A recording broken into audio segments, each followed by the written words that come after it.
بات سے معلوم ہوا ہے کہ بالواسطہ سگریٹ نوشی سے اندھے پن کا خطرہ بڑھ جاتا ہے۔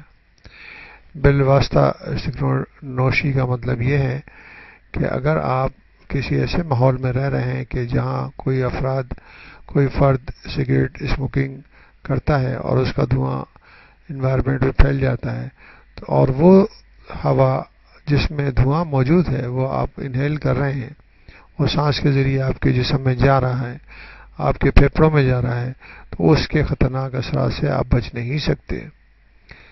اس کو بالواسطہ سگریٹ اسموکنگ کہا جاتا ہے۔ اس میں وہ افراد خاص طور پر خطرے کا زیادہ شکار ہوتے ہیں جو چھوٹے گھروں میں رہتے ہیں اور ان میں کوئی فرد سگریٹ اسموکنگ کر رہا ہو تو بچے اور خواتین اس سے متاثر ہو سکتی ہیں۔ برٹش جرنل آف آپتھلمولوجی کے مطابق کیمبرج یونیورسٹی کی ایک ٹیم نے بڑھتی ہوئی عمر کے ساتھ پٹھوں کی کمزوری پر سگریٹ کے اثرات کا جائزہ لیا۔ تحقیق سے پتہ چلا ہے کہ 5 سال کے عرصے تک دھوئیں کے ساتھ رہنے سے اس بیماری کا خطرہ دگنا ہو جاتا ہے، جبکہ تمباکو نوشی کرنے سے اس میں 3 گنا اضافہ ہو جاتا ہے۔ اس تحقیق سے کام کرنے کی جگہ اور عوامی مقامات پر سگریٹ نوشی پر پابندی لگانے کے مطالبے میں مزید وزن پیدا ہو گیا ہے۔ تحقیق کاروں نے پہلے ہی یہ ثابت کر دیا ہے کہ سگریٹ نوشی سے نظر خراب ہونے کے خطرہ بڑھ جاتا ہے، لیکن اس مطالعے سے اس بات کا ثبوت مل گیا ہے کہ بالواسطہ سگریٹ نوشی بھی اتنی ہی نقصان دہ ہے جتنی کہ اسموکنگ۔ بڑھتی ہوئی عمر کے ساتھ پیدا ہونے والے پٹھوں کی کمزوری عموماً 50 سال کی عمر کے بعد ظاہر ہوتی ہے۔ اس سے آنکھ کے مختلف حصے متاثر ہوتے ہیں جو پڑھنے اور گاڑی چلانے کے لیے بہت اہم ہے، تاہم ضروری نہیں کہ اس سے اندھا پن ہی ہو جائے۔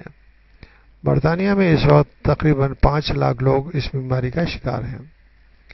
اس تحقیق کے دوران پٹھوں کی بیماری کا شکار 435 افراد اور 280 صحت مند افراد کی تمباکو نوشی کی عادت اور بیماری کے پیدا ہونے کے رجحان کا جائزہ لیا گیا۔ اس تحقیق اور ریسرچ سے یہ ثابت ہوا ہے کہ تمباکو نوشی اسموکنگ سے اس بیماری کے امکانات بڑھ جاتے ہیں۔ 40 سال تک روزانہ ایک یا ایک سے زیادہ سگریٹ پینے والوں میں اس بیماری کے امکانات 3 گنا بڑھ جاتے ہیں، جبکہ کسی سگریٹ پینے والے کے ساتھ 5 سال سے زائد عرصے کے لیے رہنا بیماری کے امکانات کو دگنا کر دیتا ہے۔ تاہم تحقیق سے یہ بات بھی سامنے آئی ہے کہ جن لوگوں کو تمباکو نوشی چھوڑنے ہوئے 20 سال یا اس سے زائد کا عرصہ گزر گیا ہے، ان میں بیماری کا خطرہ تمباکو نوشی نہ کرنے والوں کے برابر رہ جاتا ہے۔ اس ریسرچ رپورٹ کے ایک مصنف پروفیسر جان کا کہنا ہے کہ اس مطالعے کی مدد سے تحقیق کاروں نے تمباکو نوشی اور اس بیماری کے درمیان براہ راست تعلق کو ثابت کر دیا ہے۔ انہوں نے کہا ہے اس بیماری کا موجب بننے والے بہت سے ماحولیاتی مسائل میں سے تمباکو نوشی سب سے زیادہ اثر انداز ہونے والی چیز ہے۔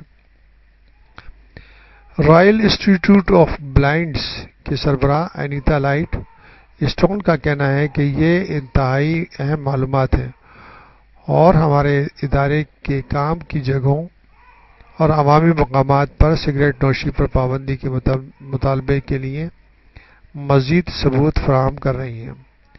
برطانیہ کی حکومت نے کام کرنے کی تمام جگہوں پر تمباکو نوشی پر پابندی کی تجویز پیش کی، تاہم شراب خانے اور پرائیویٹ ممبرز کلب اس سے مستثنیٰ ہوں گے۔